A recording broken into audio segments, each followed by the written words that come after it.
floor. Hi. You guys can hear me? Yes. Yeah. Okay. So I want to begin my talk today on the occasion of International Women's Day with an urgent call. Wanted. A force of people, all ages and all genders, not only, but particularly young people, who are uncompromising and defiant in their refusal to accept and their determination to defeat the current war on women. Wanted. A force of people standing up, speaking out, and marching through the streets on a single day to launch a new movement that makes clear to the world that until we win the full liberation of women, this war on women is going to be two-sided. Wanted. A force of people screaming at the top of their lungs, a force confronting directly the institutions which traffic in the degradation and enslavement of women, a force shaking off any remnants of passivity, a force that refuses to accept and to allow others to go about their daily lives ignoring the war that is being waged on women or acting like any bit of it is acceptable. The simple truth is that if you want things to change, you have to resist. If you want an end to the attacks on women, you have to stand up and fight. If you want a future worth living in, you have to get off the sidelines and you have to move others to do the same. The occasion to do this, to launch this, is International Women's Day. The date and time is next Saturday at noon at St. Patrick's Cathedral. On March 10th, we are launching a new movement. A movement that aims to affect all of society. A movement that will challenge and change the reactionary terms from the halls of power to the culture to people's thinking. A movement that will reverse the momentum and the direction of this war, seize back the moral high ground, seize back the initiative throughout every corner of society. And this can only be done by going into the streets. We have to get out in the streets. We have to get out together on a single day. We have to rely on ourselves. We have to raise our voices. We have to confront the women haters. We have to strip them of any legitimacy. We have to unmask the horrors that people have grown accustomed to. And we must go forward from there until we win. So I'm going to say up front that you need to, and I'm going to emphasize this through my speech, you need to be with me in the streets next Saturday. I'll talk more about why. But I'm going to say right up front, you also need to lend your time, your talents, give your money, be a part of this in the next week, and change your priorities and change your schedule to make this as powerful as possible, to bring hundreds of others out with us. Now in this talk, I will explain what I mean when I speak of the war on women. I will get into how this war is being fueled by the nature of the system we live under, the system of capitalism imperialism, which has patriarchy woven into its foundation and into its very fabric. I will talk about the way that the particular challenges confronting this system have been fueling this war, and why this means it's not going to just go away and dry up on its own. And I will lay out how this war must be taken on, reversed, and defeated, and I will talk about the kind of revolution that is both necessary and possible to fully shatter the grip of patriarchy and to win the liberation of women as a key part of emancipating humanity as a whole. But before I do that, I want to speak up front to one of the most common questions, comments, apprehensions, concerns that's been raised as me and others have been out on the streets and the campuses and other places talking about the war on women and calling on people to act. Or, another way to put it, I want to say something to that little voice in your head. You know that voice. It probably started talking to you about 3 sentences into my presentation, which has really only just begun. That voice said something like, "My God, that woman sounds angry." Why is she so angry? Why am I angry? Because everywhere you look, on every corner of the globe, from the highest offices of power to the most intimate spheres of people's private lives, from the corporate boardrooms to the wretched sweatshop floors, from the slickly promoted multi-billion-dollar porn industry to the blood and ravaged bodies littering the world's many war zones, women's bodies are being broken, women's dreams are being snuffed out, women's rights are being revoked, and women's futures are being foreclosed. Look at the Congo. In the Congo alone, in the midst of a civil war, which has been driven by the legacies of colonialism, but also by the ongoing rivalry for their natural resources, tens of thousands of women have been so brutally raped that they can no longer hold their bowels or their bladders. These women literally leak and they stink. And if they survive, and if they escape those who often capture them and hold them as sex slaves in these wars, or wives, they're often cast out by their husbands and their fathers and treated as if they are the ones who are dirty and should be ashamed. But why would this make me angry? Or look at Moldova and Thailand and throughout the rest of the world, where every year millions of women and young girls are kidnapped or sold by starving families into sex slavery. They are locked into back rooms, into basements, into massage parlors, including here in this city, and they are forced to endure sex and incredible sexual violence by hundreds and thousands of men. Those who stay alive do so only by shutting down their minds and hardening their hearts. Again, if they somehow escape, it is they who will be called dirty, who will be called whores, who will be called worthless, and worse. But why would this make me angry? Or look throughout what many refer to as the Muslim world.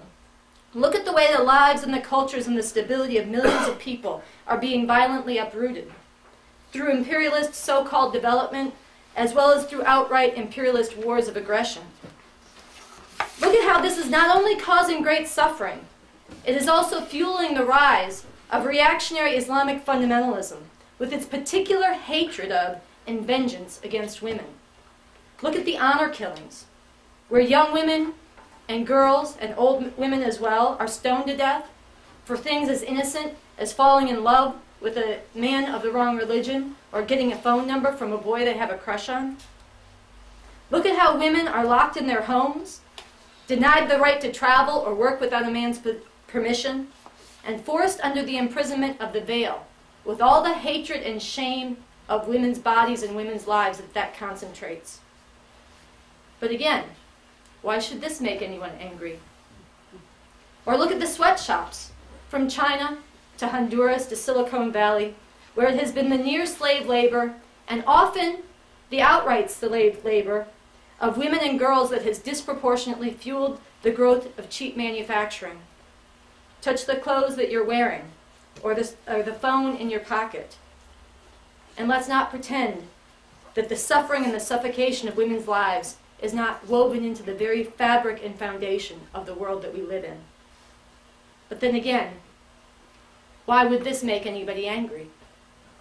Or look here in the U.S., where the Catholic bishops and other religious fascists have recently turned women's basic right to birth control into a national controversy. Someone recently said to me, they want us to go back to the days of not having sex at all and keeping our legs closed. And while there's truth to that, that doesn't even capture the half of it. These people know what happens when women are forced to bear children against their will. They know that women's dreams get foreclosed. They know that they have to drop out of school.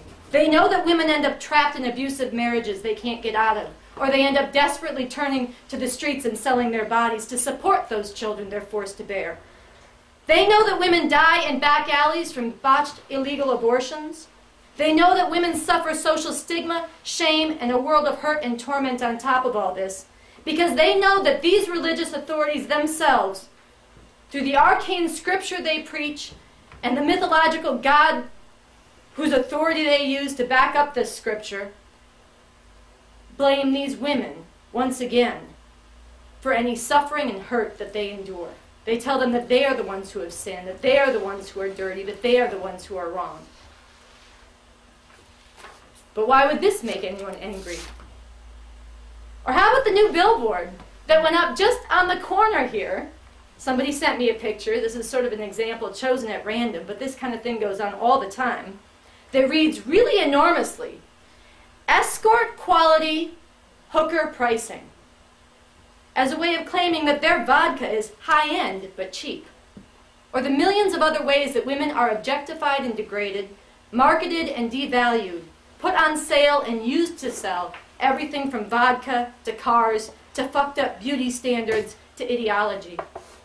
Think about the way this trains men to view women. And think about the way that it trains women, including very young girls, to view themselves. Think of what it means that in this society, a major part of coming to age as a young girl or a young woman is to learn to hate yourself, to cut yourself, to starve yourself, trying to achieve these totally intolerable and dehumanizing beauty standards to which women's value is reduced. But why would this make you angry? Or what about the porn industry? And I'll tell you straight up here that this part of our call for International Women's Day to end pornography and patriarchy, the call to end pornography, has gotten people the most worked up. For weeks now, especially but not only on the college campuses, and here I'm talking both about the students, but also about the women's studies professors, the gender studies professors, a lot, not all of them, but quite a few of them, have gotten totally up in our faces saying, "You can't take away my porn. I like my porn. What's wrong with porn? How can you attack porn?" They've proclaimed this to us at the tops of their lungs. Some of them have torn up our flyers. Some of them have tried to stop us from distributing them, insisting that we are just too upsetting. So last week we extended a broad invite to every one of the people that we could reach out to. This was at Barnard, but we extended the invite to everybody we'd met as well. We put out 500 flyers, and we invited them to come visit a porn store together with us. A few young women showed up, and we went into one of the shops that millions of people walk by every day in Times Square. We'd never been in this particular store before. We picked it at random. So I'll describe the very first thing that the group of us encountered when we walked in. The first wall was a wall full of torture porn. These are not my words. This is what their words were. Remember the pictures of Abu Ghraib prison in Iraq, where the U.S. soldiers tortured Iraqi detainees? They stripped them naked, they stacked them in pyramids, they forced them under threat of violence to perform sex acts on each other. They did all forms of brutal, degrading, and humiliating sexualized torture to real human beings in the battle zones and war zones. This is what they were selling. They had women chained to the ceilings for days, beaten and raped. That was one feature. They had women chained in stress positions. They had women being raped with enormous mechanized dildos and weapons as they were tied and bound and gagged. They had women wearing collars and muzzles or having objects stuffed into their mouths so they couldn't scream. And they showed women with fear, not just fear, terror in their eyes, women with bruises on their faces and their bodies, women choking on the piss and the shit of many men at the same time. This is the first wall that we encountered. I am going to spare you the rest of the whole aisle after aisle that we went through and viewed. But in the midst of this, something happened.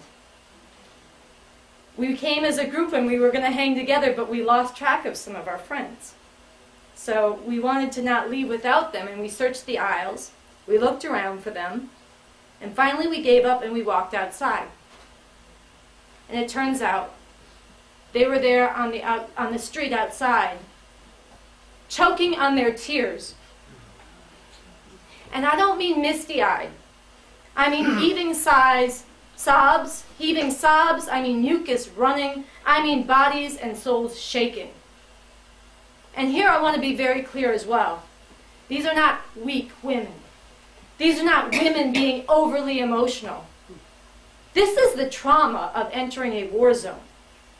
This is the reaction of people who have not lost their humanity, who haven't hardened themselves to human suffering, confronting a tsunami of sheer hatred for and violence against women, and seeing firsthand that there's a market for it, and being jostled by men eager to get through those aisles and purchase up those videos, and confronting a whole industry, a multi-billion-dollar industry that markets, that produces, and that traffics in this hatred.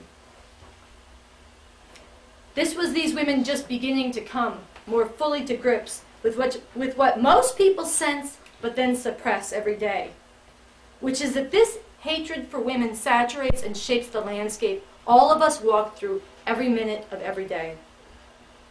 So I put it back to everyone who has raised that question, why are you so angry? And I put it back to that stupid little voice that gets in everybody's head every time they hear somebody speak firmly about this.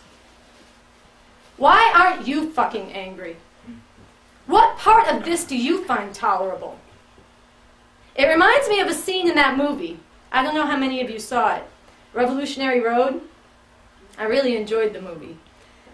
It's about a young couple who falls in love in the 50s. And she's an artist, and she totally radiates enthusiasm for life and adventure. And this is part of what draws him towards her. But the longer they're together, the more they settle into the conformity and the suffocation of the 50s and the suburbs. In particular, into the suffocation and the ways that women's lives were mangled, strangled, and deformed by the so-called ideal of domesticity. But at a certain point in this descent, they have the impulse to escape. They dream up this idea of just quitting it all, breaking out of the mold, and moving to Paris. They invite their best friends over for dinner to tell them of their plans. They're brimming with enthusiasm, and they have fallen in love all over again. But when they hear the news, their friends don't share their excitement. In fact, their friends turn cold, judgmental, resentful, and even angry. The mere notion that someone would do something other than also sink into the very stultifying and oppressive quicksand that they were already sunk deep into. The very idea that this was not inevitable, that they were suffering this awful existence and maybe they didn't have to, was just too much. So they ridiculed, they dismissed, and they lashed out at their friends. This is what I think of when people react against the feeling of anger they get from us. The anger that I express, the anger in our flyer, in our poster, in the young women's tears, or in the crew that's been coming out with me. When you hear this anger, you get brought right up against the fact that if you are not screaming mad yourself, then you really are living your life on your knees. You are accepting a world that is washed in the hatred and the tightening shackles of women. And you know what? That should make people uncomfortable. It ought to make people uneasy. But the question becomes, what do you do with that discomfort? Do you tell me and other people who are angry about this to tone it down? To be more reasonable? To appreciate that you really are very busy, and of course you mean well, and you care about the conditions of women too? Or do you admit that it is not tolerable for anyone, including yourself, not to be filled with anger, and not just anger, but action and thinking that is fueled by that anger to change this whole situation and bring about a different future for women and for humanity as a whole? Am I making all of this up? Did I just search the globe for as random examples to try to get people riled up? Or am I, even in my own straining to describe the horrors confronting the half of humanity that is born female, still falling far short in coming close to capturing the magnitude of unnecessary suffering and violence, the crushing of spirits and mangling of bodies that is taking place right now, as we gather, as I speak, as my words roll around in your head? I think we all know the answer to that, so I'm going to move on. I want to speak about where this war is coming from, and why it has such momentum, and why it's not going away unless we resist it, fight it, and defeat it. Many people say that all this violence against women and misogyny I'm describing, it all just goes back to human nature. They say men will be men, or more often they say boys will be boys. And that all this, the backlash against women's right to abortion and birth control, the backlash against women working outside the home, the resurrection and reinforcement of the cult of motherhood, all of this is just the natural order of things reasserting themselves. They say the women's liberation movement and the broader cultural and political revolts of the 1960s went too far, that they went against nature, or even that they went against God. They look at all this violent degradation of pornography and they insist that this is just the way men are, that we should get more conservative about sexual mores, because men, after all, maybe women should cover themselves more. Maybe they should be taught about abstinence, because after all, men are driven to spread their seed and to see women as things to be conquered. Well, this is not true. In fact, this is total bullshit. There is nothing hardwired about men which mandates that they thuggishly rule over women's lives or ravage their bodies. There is nothing more innately nurturing, docile, weak, emotional, or anything else like that about women. First of all, there is no God to have commanded women to be one way and men to be another, to begin with. We could talk about that if people want to in the Q&A. But even more profoundly, of all the species, it is a scientific fact that of all the primates, our species, the human species, we are the least differentiated among the species between the sexes, male and female. We have different reproductive organs and we have a few hormonal differences which affect where the fat on our body distributes and some of the way that people accumulate muscle. That's it. There is nothing different in the brain of men and women. And there is nothing different in the way we're capable of feeling, of thinking, of relating, or acting. There's an incredible book here. It's actually part of the perks when Mary Lou talks about our fundraising later. The evolution. It's called The Science of Evolution and the Myth of Creationism. Knowing What's Real and Why It Matters by Ardea Skybreak.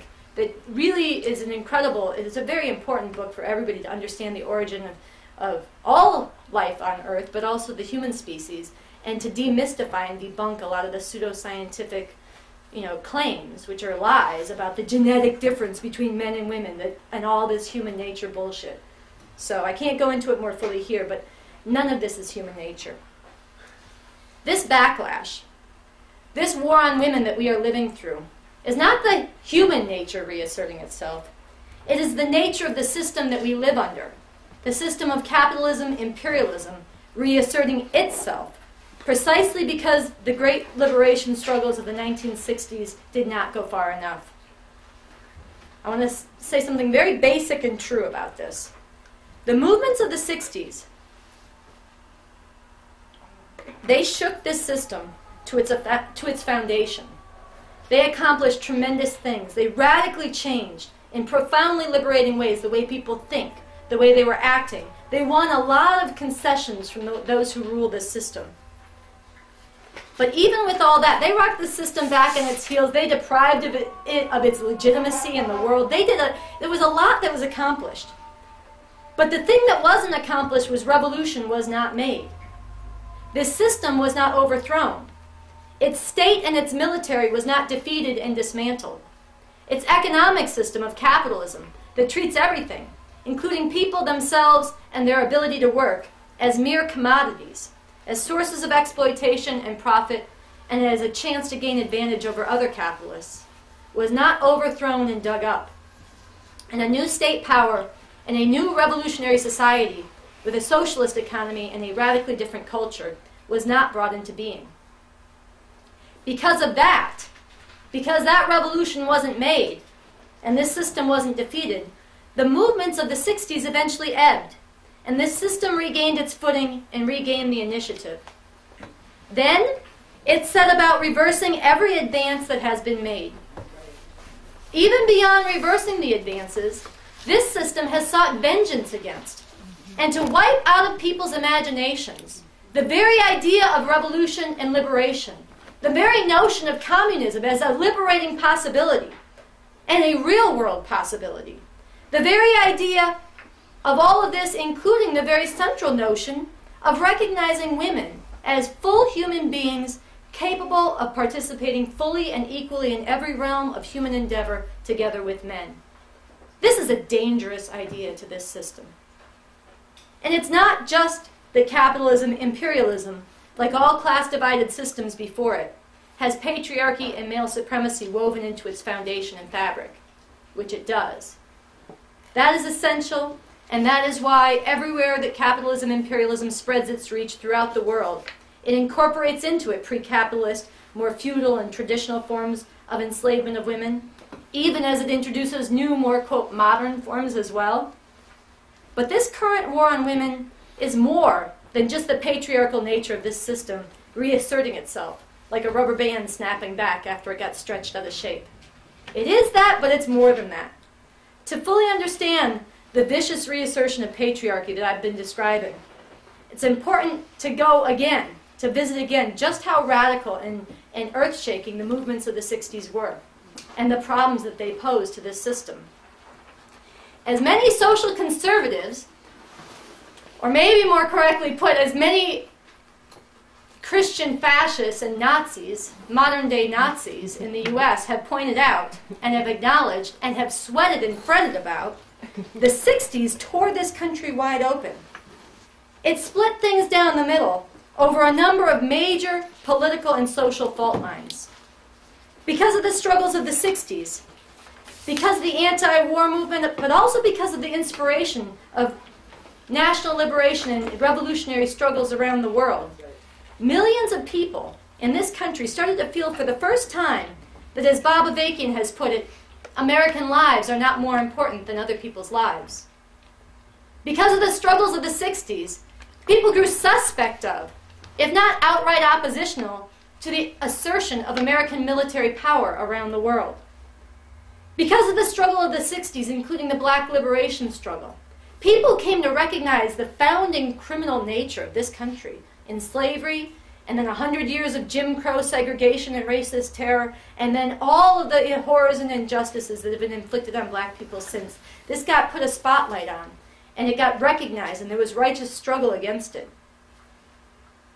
Because of the struggle of the 60s, as well as economic changes in the world, many of which required two people working in a family to maintain a middle-class income, but also because of the righteous struggle of the women's liberation movement and other struggles, the attitudes towards and the opportunities of women radically changed, dramatically changed. Social attitudes changed among huge sections of society.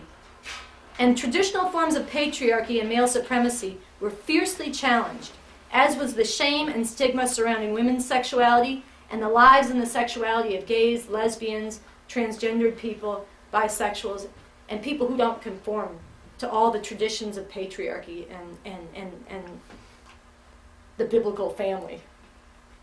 Even as all of this is still contested, fiercely contested, these were big dramatic changes.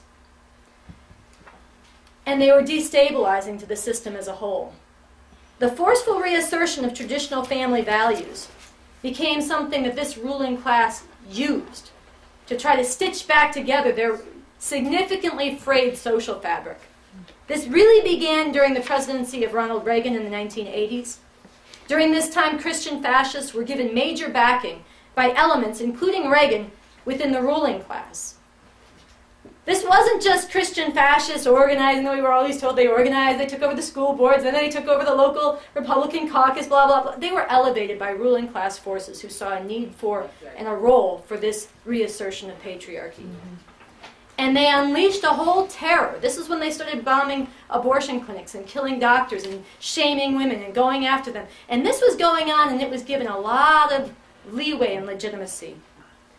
This forceful reassertion of patriarchy and of traditional family values was a means of bringing many who had been in radical revolt against this system not only back into the fold, but quite frequently into being enforcers of the system itself. As one example of this, I actually saw a short play on this one time. It was a shift from people wanting to fight the man to wanting to be the man. But I thought that it captured something. On top of this, since the time of the 60s, the world has gone through profound changes.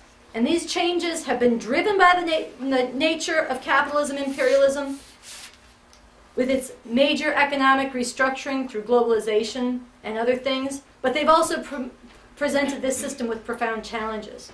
For instance, there's been of necessity, we hear about it all the time, the manufacturing went overseas, and it created a lot of economic dislocation within the U.S. borders. Or, out of the same globalization, huge numbers of people, immigrants from around the world, their lives were disrupted, and they couldn't live in their countries anymore. Everything was being changed through globalization, and many of them, millions of them, came into the U.S. And this caused a lot of upheaval and instability within the U.S. and broke down some of the social cohesion. These challenges over the last few decades also include the collapse of the Soviet Union, the end of the Cold War, the opening up of new regions of the world through where the U.S. could assert its domination and penetration, but also the potential to new rivals emerging, even as in this shifting global situation. All this presented the rulers of the U.S. with tremendous new necessity, as well as certain new freedoms. But one big obstacle to them continued to be how to reassert and reestablish a sense of national cohesion. A willingness of people, especially as they go through economic troubles or are called on to sacrifice in wars and other things like this, to really want to come back together and sacrifice for God and country. Through all this, and as a response to all this system has increasingly relied on the reassertion of the traditional family and good old male supremacy as a key pillar of stability and social control. Now let me be clear, this is not the only way they've gone at knitting things back together. A week ago, Carl Dix gave a speech about mass incarceration and how this has been a response to, a vicious and genocidal response to the way that the struggles of black people against their oppression has been gone at by the ruling class. There are other dimensions of this backlash. But I'm bringing this up because to understand why there's such a ferocious war on women, you have to look beyond just the gains that were won by women. You have to look at the nature and the needs of this system as a whole. It's only in this broader context that we can truly understand the ferocity, the magnitude, and the accelerating momentum of the current war on women. Decades ago, Richard Viguerie, who was an early architect of the anti-abortion movement, captured quite a bit of some of the interests and the needs of the ruling class when he said this.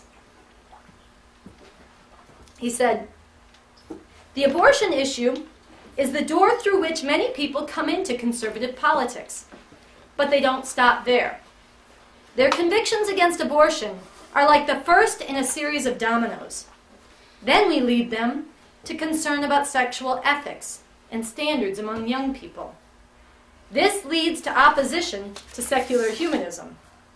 Then we point out that secular humanism is identified as both the godfather and the royal road to socialism and communism, which points the way to commitments to minimally regulated free enterprise at home and to aggressive foreign and military politics to counter the communist threat from Russia and its many surrogates." Now, obviously, there have been changes in the world since that time with Russia and its many surrogates, but there is a logic there that is bigger than just, it includes a vicious assault on women, but it includes a whole package. Among some sections of the ruling class, Christian fascism, with its absolute assertion of patriarchal male authority, and its mandate that women bear children and submit to their husbands, was aggressively fought for. Among others in the ruling class, this was conciliated with, and common ground with it was sought. This began in a significant way among the Democrats. I said that this whole thing began under Reagan, but it began with the Democrats in a significant way under the presidency of Bill Clinton, who while affecting a certain posture of multiculturalism, respect for women, and inclusion, cut welfare, conceded the moral high ground to Christian fascists on the question of abortion when he said abortion should be safe, legal, but rare, implying there was something wrong with it. He militarized the U.S.-Mexican border. He attacked affirmative action. He enormously expanded the prison system. And he enacted other measures far to the right of many things even attempted under Reagan. And this has continued, not only under Bush, who certainly elevated Christian fascists to the highest levels of court, military, finance, and beyond, but even under Obama. As much as people try to see him as something he is not. It meant something that Obama, when he was inaugurated, on his day of his inauguration, brought that bigot Rick Warren to give his convocation. The bigot Rick Warren, who preaches the Bible, literally, should be the way that people live in law and in their lives, that women should submit to their husbands as their husbands to the Lord, that evolution is a hoax, that the earth is 6,000 years old. This bigot Rick Warren, who spearheaded and targeted and led the campaign against gay marriage in California, this bigot Rick Warren, it meant something that he was invited to give the convocation to Obama's inaugural address. It means something that Obama oversaw a ban on over-the-counter distribution of a basic form of birth control. That's been buried in the news. Yeah, she knows. It's been buried in the news because now he's the great defender of birth control. Bullshit. Okay, it means something. And despite his condescending phone call to Sandra Fluke, the Georgetown law student who was so viciously attacked by Rush Limbaugh, and despite his recent announcement that he is going to appear at Barnard's graduation to give the speech, it means something that he has repeatedly insisted on seeking common ground with religious fascists, including, he called up Sandra Fluke. He didn't say, I'm calling you up to let you know that I am going to go on the war footing to defeat these fuckers who are going after your birth control and calling you a slut and asking you to put pictures of you having sex online. It's time to take on this. That's not what he called her, and he said, your parents should be proud of you. Okay? And you know who else he called? He called fucking Timothy Dolan, that new cardinal, the head of the Catholic Bishops Association, who spearheaded the attack on birth control just a week or so before. And he called him and said, I'm sorry if we've offended you. I'm going to modify my health care plan.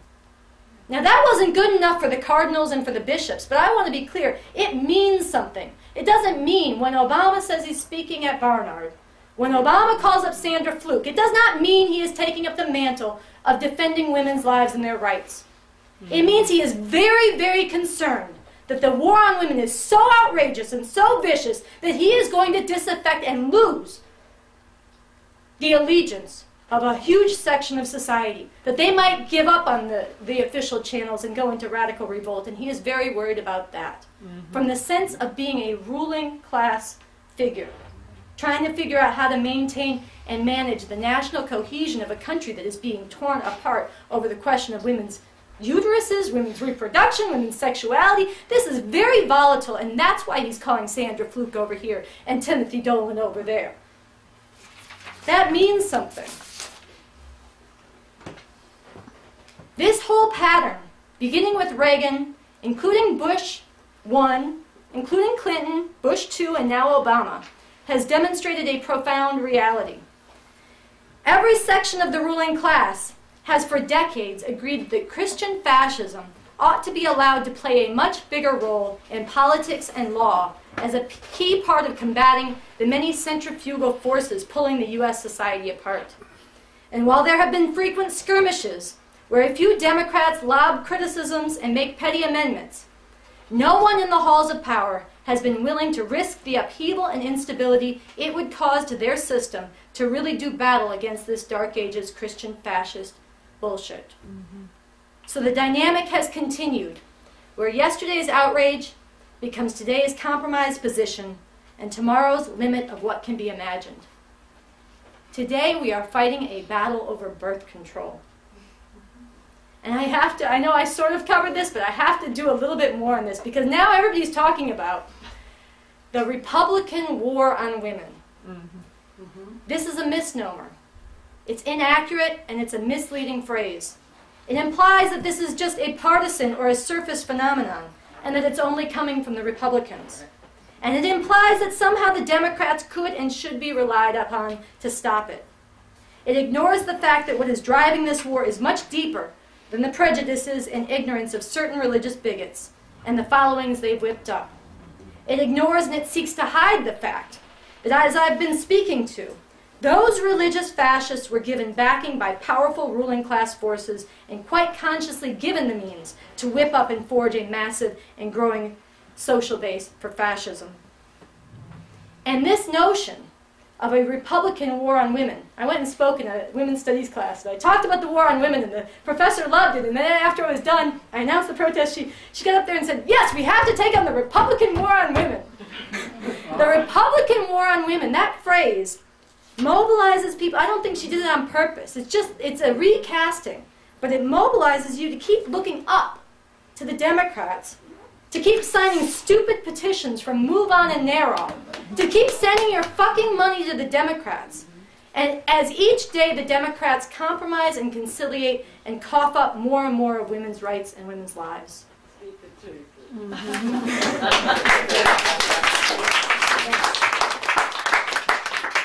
This brings me to two very important quotes. One is from Bob Avakian, the leader of the Revolutionary Communist Party. He says, if you try to make the Democrats be what they are not and never will be, you will end up being more like what the Democrats actually are. And this is why, despite her better inclinations, and I know she is not a bad, I'm not putting this on her, but this professor, who went on to say the Republican war on women, also proceeded to talk about why, in somewhat defensive terms, actually extremely defensive terms, birth control is a necessary part of women's health care, not only because it allows women to have sex without getting pregnant, but because it's also used for other medical conditions. Now that's something important to point out, that these Republicans and these ruling class ideologues hate women so much that they'll interfere with other life-saving conditions in their effort to go after birth control. But if we're defensive about saying women should have the ability to not get pregnant and be forced to have a child against their will, if we're defensive about birth control, if our side is defensive about birth control, that is, you tried to make the Democrats be what they were not and never will be, and you ended up becoming more like what they actually are. Mm-hmm. That's what that is. That's my first important quote. We got to get out of that. My second important quote is from the call that initiated the movement, The World Can't Wait, which was initiated under Bush but continues. And it has the whole call is still very germane. But it has this section. It says, there is not going to be some savior from the Democratic Party. This whole idea of putting our hopes and energies into leaders who tell us to seek common ground with fascists and religious fanatics is proving every day to be a disaster and actually serves to demobilize people. We have had the biggest assault in a rolling, ongoing, escalating assault for the last 3 months on abortion, on birth control, on vaginal rape. If you want to get an abortion, you have to have a forced vaginal sonogram, on all kinds of laws. And the Catholic Church has been way up in this. There's not been a single, on the streets, massive mobilization of people to say this is fucked up. That is fucked up. Okay? This is a bad dynamic. These two quotes are very important. I'm going to continue now on another dimension of the war on women and how it fits in here. I want to talk about from the other end, or seemingly from the other end, that these things go together. The rise of violent pornography that I described at the beginning. And the escalation, the booming global industry, the sex slave trade of women. This has been driven both by the spontaneous workings of capitalism. Capitalism is a system that commodifies everything, even misogyny and degradation. This is that. It's women fought for more. They fought against the stigma on their sexuality. They fought for the right to be sexual, and this system said, oh, okay, we will take that. We'll take that. We'll turn it into you're being turned into a sexual commodity, and we'll market that. That's like one dimension.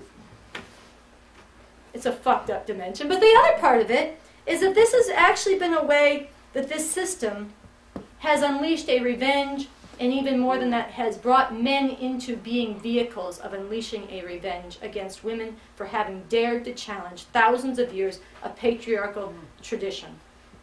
That's all this is. Whipping up and unleashing men to act as enforcers of this revenge. There is an almost direct relationship between the advances that women have made in public life, in political life, in professional life, and in the dramatic rise and increase in strip clubs throughout the country and the world. Right now, this is actually a 5-year-old, 6-year-old statistic, so I'm sure it's bigger, the difference, but 6 years ago, men spent an average of $16 billion a year on strip clubs. This compares to $4 billion that they spend on baseball. Men started having to answer to bosses who were female. They started having to treat women with respect in the public sphere. They started being told they had to share. Now, they don't really do it. Some do, but they don't really do it at any, like when you really get to the numbers.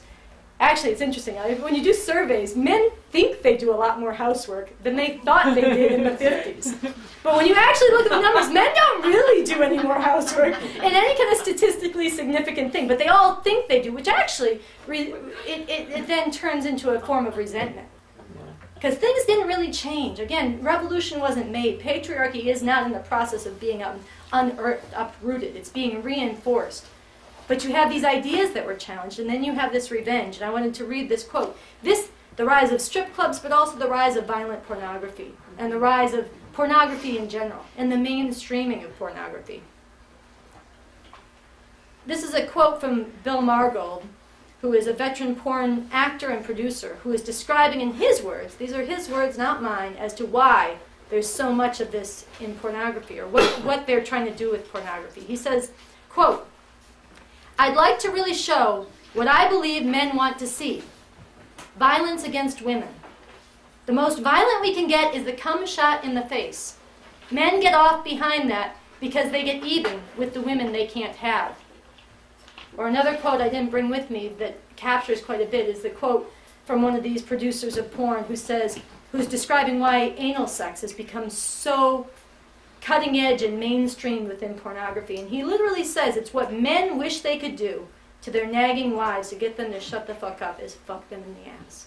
And so they want to see this done, or to their bosses, or to whoever they have to answer to and be polite to in civil society. This is just that. It's a revenge. It's bringing men on board to be enforcers of this revenge. It's bringing men on board to become of this system and like this system, as opposed to being in radical revolt against this system. And the tremendous growth, I don't have time to talk a lot about this, but the tremendous growth in the global trade of women's flesh, the actual literal sex slave trade, this cannot be separated from the quasi-official reliance on brothels as a perk to male soldiers in the U.S. military, which was a big part of what drove and made the generation of sex slavery and the whole industrialization of the sex industry, which rings almost every major U.S. military base in the world. This is bound up with the reassertion of this system in the world. Or even more profoundly, it's bound up with the whole oppressive and exploitative world order, which the U.S. military is the key enforcer of. And the fact that this order keeps women in desperate conditions, keeps masses of people in general in desperate conditions, but women in particular, where they can be used and sold and traded in this way. So here I want to speak briefly, because it's come up a lot when we've been out, to those who raise, but what about women who choose to get into sex work, or who choose to work in the porn industry? What about women who say they're empowered by this? How can you condemn all of this when some women choose it? First of all, the overwhelming majority do not choose this. The overwhelming majority, millions and millions, are tricked, coerced, battered, addicted, and in other ways manipulated and preyed on and pimped. That's why when you talk about you're taking advantage of somebody, you say you're pimping them. That's what that means. Women are being pimped. They're not being, it's not their little, business plan. That's not the reality. But for the small fraction of women who do choose to do this, very, very small fraction, I have another quote from Baba Vakian, which I think is very powerful. It's actually worth several discussions, kicking around in the evening with some friends. There's a lot in it, and it forces you to think about, or enables you to think about, the way that people go through their lives doing what they think is just their choice in a way that is actually shaped by something bigger. He says, first, people don't make choices in a vacuum. They do it in the context of social relations they're enmeshed in, and the options they have within those relations, which are not of their own choosing. They confront those relations. They don't choose them. 2, if people feel, for whatever reason, that they want to choose to harm themselves and others, we're going to struggle with them, but we're not going to blame them. We're going to show them the source of all this in the system, and to call on them to struggle against that system and to transform themselves in the process. Just because a youth chooses to sell drugs or a woman chooses to commodify herself sexually doesn't mean that they have to choose. I'm sorry, let me read that again. Just because a youth chooses to sell drugs or a woman chooses to commodify herself sexually doesn't mean that they chose to have those choices. It doesn't mean they chose to have those choices. And there is no other way besides fighting the power and transforming the people for revolution that all this will change for the better. But blaming the masses for bad choices just reinforces the conditions they are oppressed by. In sum, people do make choices, but they make them enmeshed in and confined within social relations that are not of their choosing. We have to bring into being different social relations and conditions so that masses of people can act differently and relate differently to each other. Fundamentally, that takes a revolution which is aiming for communism. So, all this that I've been talking about is what I'm speaking of when I refer to the war on women. And again, not the Republican war on women, the war on women. It explains why we have, as many students have remarked, so many different things in our flyer. They say, there's so many different issues, it's very overwhelming. Well, it is overwhelming, but there's a cohesion to it. They're all related and they're all driven by the same dynamics of the same system. And none of this is just going to go away. It's not even going to stabilize in the intolerable situation it's in today. As Bob Avakian put it some years ago, and it has only become more acute since then, he says, the whole question of the position and the role of women in society is more and more acutely posing itself in today's extreme circumstances. It is not conceivable that all this will find any resolution other than in the most radical terms. The question yet to be determined is, will it be a radical reactionary or a radical revolutionary resolution? Will it mean the reinforcing of the chains of enslavement, or the shattering of the most decisive links in those chains, and the opening up of the possibility of realizing the complete elimination of all such forms of enslavement? If any lesson has been learned since the 60s, and paid for in the blood, the humiliation, and the sacrifice dreams of women as well as people throughout the world, it is that the world cries out for real, all-the-way revolution. This time around, and for this generation, a revolution must be fought for and won. This must be a revolution that digs up the very division into antagonistic classes, which lays the foundation for and requires the continued subjugation and enslavement of women. It must be a revolution that takes the fight for the full liberation of women as a driving force all the way through. It must be a revolution which aims at the emancipation of humanity from all forms of physical as well as mental enslavement. This is the communist revolution that Bob Avakian has re-envisioned and is actively leading. The Revolutionary Communist Party, which he leads and which I support, has published a constitution for the new Socialist Republic of North America. This lays out how this new state power will function, day one and in an ongoing way, in a revolutionary society. To those, and we've encountered this too, so I'm going to talk about it, to those who have suggested that it is arrogant or undesirable to put forward that we have the answer, to put forward that we are going for state power and daring to lead not only a revolution, but a society, a new society after that, I want to say very clearly, state power, revolutionary state power, in the hands of the masses of people, led by their vanguard, on the model developed by BA and articulated in this Constitution, is the only way the masses can get free. This is not because this is our thing. This is because this reflects the way the world actually works and the way the world can actually be changed. And if you don't understand that or don't agree with it, you should engage it. Do you want to keep refighting the battle over birth control?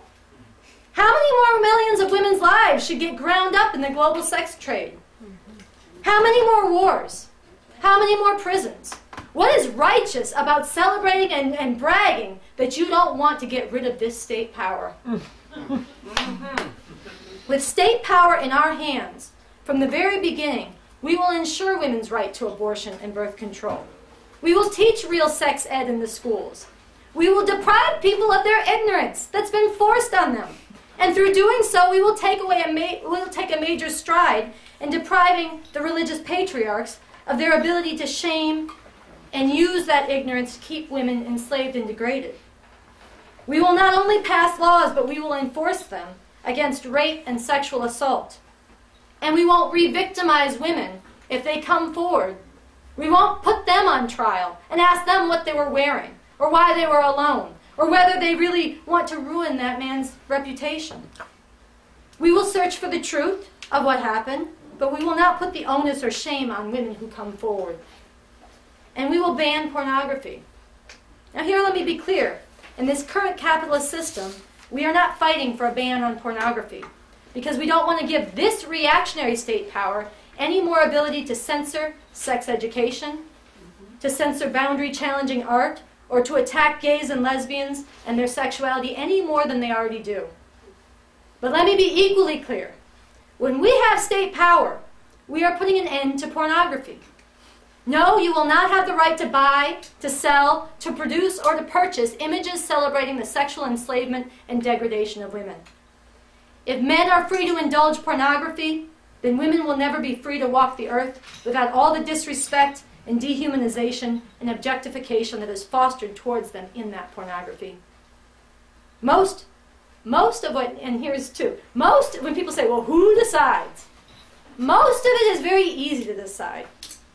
Most of it, there's no mystery. You go into a porn store, there's no mystery. That's porn, it's enslavement, it's degradation, torture porn. Let's think about that. No, I'm sorry, a lot of this shit we're getting rid of. That's very easy. Most of it is very easy. Most of it, there's no question. But for that very small percentage of work where people feel there's room for debate as to whether something is porn or erotica or art, we will open up that debate. We're not afraid of that debate. We'll seek it out. We'll encourage it. We'll seek not only to learn from it ourselves, but to enable others more broadly throughout society to learn and be part of helping sort these questions out, and to foster more liberating attitudes towards women in general, sexuality, as well as all other realms of social relations. We want that ferment. We want that opened up. We're not afraid of that. That can help people sort out and actually have to look at things that they've lived through and never questioned in a new way. People will have privacy and space to do what they want in their own bedrooms, as long as it's among consenting adults. No, we will not be bedroom police. But we will unleash and play a leading role in struggle throughout society over how to understand sexuality and sexual relations, to understand what has shaped them, what is objectively reflecting remnants of the oppressive and exploitative world we came out of, and what is objectively reflecting new relations, and new ideas and new ways of loving and caressing and being, okay? And people will be part of this and will transform of their own volition in that context. And this will be wild, and it will be exciting. It will be the opposite of both today's puritanical repression of sex and of the and of today's grotesque sexuality that is celebrated but twisted into being domination and degradation. It's the exact opposite of both of those things. With state power, much of what is crushing people's lives, destroying their bodies, suffocating their spirits and their dreams can be ended right away. Much of this can be changed with power. There won't be a national debate over whether a 30-year-old woman who uses birth control should be called a slut. There won't be calls from the head of state to the Catholic bishops because they throw a fit over women using birth control. That shit will be over. And then, yes, there will be other struggles. There will be things that take more time and more struggle to uproot in people's thinking and in their relations, and how people forge families and rear children, and how people challenge and eventually render unrecognizable today's imprisoning notions of gender. And there will be ways, many ways, that this develops unevenly or strikes out in weird directions, and there will be space for that as well. And there will also be ways that the demand for the full liberation of women crash up against and at times disrupt other pressing needs of the new socialist state. But this too will be welcomed. This is a key dimension of BA's new synthesis, both in general, the importance of ongoing struggle over unresolved contradictions in socialism, both in general, but also specifically in relation to the question of the ongoing struggle for the full liberation of women. BA's new synthesis of communism insists that continuing to unleash and to welcome the challenge to all remnants of male supremacy and patriarchy is not only key to achieving the liberation of women, but is essential in ensuring that the overall society never settles in, never retrenches, never begins to move backwards and towards the restoration of capitalism. Or if it does, that gets challenged more or less immediately and thoroughly. And instead, that society as a whole continues to move forward to what Marx referred to as the four alls. That is, the abolition of all class distinctions, of all the production relations on which those class distinctions rest, that is, the ways that things get produced. The abolition of all the social relations, the relations among people, between men and women, between people of different nationalities and different parts of the world, between people who work with their minds and are trained to do so and people who are locked out of that, at least in this society. Overcoming all the social relations that are bound up with these divisions into classes and the production relations. And overcoming and abolishing all the traditional ideas that correspond to that. All the notions, like I was speaking to before, of human nature, that men are just one way and women are just another. All of that is going to be the four alls. And the struggle to continue to fight for the liberation of women is essential to get there because, and this goes beyond the scope of what I'm going to talk about today, we have a declaration that gets into this more, a declaration for the liberation of women and the emancipation of humanity, a very important issue of Revolution newspaper that gets into this more, that describes how the emergence of patriarchy and male supremacy was bound up in the first place with the development of classes. But this undergirds why you need to uproot patriarchy. You need the most radical and thoroughgoing revolution in the history of humanity, one that digs up all of those four alls to liberate women. And why, if you really want emancipation of any kind, you can't do it without going after the foundations of patriarchy and taking that on as a fight. And that's one that everybody has to take up. This is a key element, as Andy said in the beginning, of Bob Avakian's new synthesis. And it's one of many things that makes it so liberating and makes it so infuriating if anybody says, oh, but isn't it arrogant to say you have the way out? No, it's liberating. Get into it. Help spread it.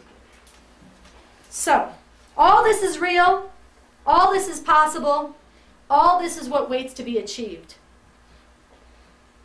Well, that sounds great, but what do we do today? People often ask when they hear about this revolution. You dig into it. You dig into the work of Avakian. You read Revolution newspaper every week. You help get this out to others. And you join with others right now to fight the power and transform the people for revolution.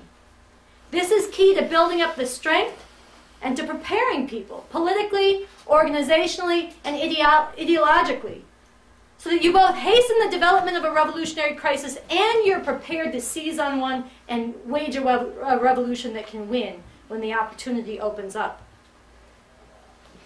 Right now, and very urgently, this requires reversing the whole direction of the war against women. It means refusing to pick and choose among which particular aspect of this war seem most possible in the current climate to tinker with. It means refusing to rely on or be confined within the terms set by those who represent the system that rules over us. And by this I mean both the Republicans and the Democrats. It means connecting up the many fronts of this war and revealing it for the all-out assault on women's lives that it is. It means manifesting public resistance in the streets and relying on ourselves, which punctures the atmosphere of acceptance and the veneer that equality has been won, that challenges and wakes others up and calls on them to join us. It means going up against and seeking to change the reactionary terms in every realm of society, culture, politics, and intimate relations. If you are unconvinced about or even strongly opposed to the kind of revolution I am talking about, we can wrangle about that. including the tremendous achievements these revolutions have achieved where they've held power for all too short a time, as well as the ways in which we can and must do better. But I don't want to hear anyone use their disagreement or their questions about this revolution as an excuse to stay on the sidelines and to refuse to get out there together with me and others as we take on this war. This brings me back to International Women's Day. Brings me back to March 10th. At noon, next Saturday, we are gathering at St. Patrick's Cathedral. And because I don't think I've spelled this out yet, although I've talked about the Catholic Church some, St. Patrick's Cathedral is where Timothy Dolan resides. He doesn't live there, but that's his place. Okay? He recently became a cardinal. He is the head of the U.S. Catholic bishops. He is the one who spearheaded the attack on birth control. He is the one that Obama called up and tried to appease, and he is the one who gave a sermon yesterday to all of his congregants and called on Catholics to get much more politically active in fighting for their religion in the public sphere, for their ban on birth control, for their attacks on women's right to abortion. And his church, St. Patrick's Cathedral, has hosted over the years the most hateful, violent, and radical anti-abortion organizations. They have a long and ugly history. And I'm not even touching the Pope's condemnation of condoms and the millions of AIDS deaths this caused around the world. I'm not touching the condemnation of homosexuality and all of the horrors that that has caused. This is where we're starting. From there, we are marching to many of the sites, which are not hard to find. As I have to say, it was shocking. We started planning this march. We said, where are we going to march? And then we said, oh, we'll march just a few blocks down to Times Square, where you have the ads. Women's bodies displayed, half naked, half starved in degrading positions, used to sell everything and pumped out and marketed to the world. Right there in Times Square, you have the U.S. Military Recruiting Center, which concentrates violence against women. The way that epidemic proportions of women in the military are raped and sexually assaulted by their fellow officers and soldiers. Enormous mass epidemic of rape, including in the battle zones and the war zones. Women are more likely to be raped than to take enemy fire. That is the actual war going on in the military right now. The U.S. military and its use of brothels and sex slavery around the world. And the fact that there are brothels ringing every military base. And the U.S.'s direct role in the military's direct role in the trafficking of women and girls, which has been documented, which there have been congressional hearings about for decades, but nobody ever hears about and nothing ever changes. We're protesting them. From there, we are marching to one of the pregnancy crisis centers. Those fake clinics that have no medical personnel, that pose, and you see their ads in the subways, the clinics, I shouldn't call them that myself, see? Those institutions, those anti-abortion institutions, which currently outnumber real abortion facilities in the country 2 to 1. We're going to protest one of them because of the way that they prey on women. They cater themselves. They call themselves crisis pregnancy centers. They're not just reaching out to pregnant women, they're reaching out to women for whom becoming pregnant is a crisis. And they are getting in the way of them getting the abortion care that they need. And they are giving them guilt and lies and all kinds of shame. And we're going to call them out. From there, we are marching to some of the strip clubs and porn stores that are just all over the area. And we are going to connect this up and say, there is no difference between the church and the pimp on this. There is no difference between stripping women of their humanity and reducing them to breeders, and stripping them of their humanity and reducing them to sex objects. Women are human beings. Every front of this war on women has to be connected up, it has to be taken on, it has to be called out, and we have to launch something that aims to defeat it. This day must launch a new era of struggle. This day must be powerful. This day must have people who are young and who are old, who are new and who are experienced, who are men and women and all genders. This must be a day of everyone standing up to change the world and change themselves in the process. This launch, it must be powerful. I'm going to say it again. The truths that we are standing on and fighting for are undeniable, and they matter. There is work to do in this next week. There is a lot of work to do. This that we are talking about doing, it has so much truth and right on its side, and it has gotten a lot of people's attention. And as I've been describing, it's got a lot of people a little freaked out, okay? This is the time to turn it up and to really argue it out and to say, if you act on this day, it will matter. If you stand aside, it is going to matter too. And it's not conscionable. So for the next week, give an hour. Take a day off of work. Give your whole week. Give your evenings. Do it on the computer at your job. Whatever time, whatever talents, whatever resources you have, there is a way to use them to make this stronger, to be there yourself, and to gather others to be there to launch this with us. If you want things to change, you have to act. If you want things to improve for humanity, you have to act. If you want to put an end to oppression, to degradation, and to all the crimes that are unjust and intolerable about the world that I've been talking about, you have to act. You must dig into and understand ever more scientifically what gives rise to these many horrors. You have to dig into and take up the theory and the goals that can bring about the emancipation of humanity. But as you do, and wherever you are coming from, you have to join with me to act. We must resist these crimes and outrages. We must join together with others. You must be part of making waves. You must raise your voice. You must stand up in the streets. You must confront the criminals, and you must demand that everybody else do the same. So I'm going to end with the 3 slogans of our march and protest. They're on this beautiful poster. End pornography and patriarchy, the enslavement and degradation of women. Abortion on demand and without apology. Fight for the liberation of women all over the world. Thank you.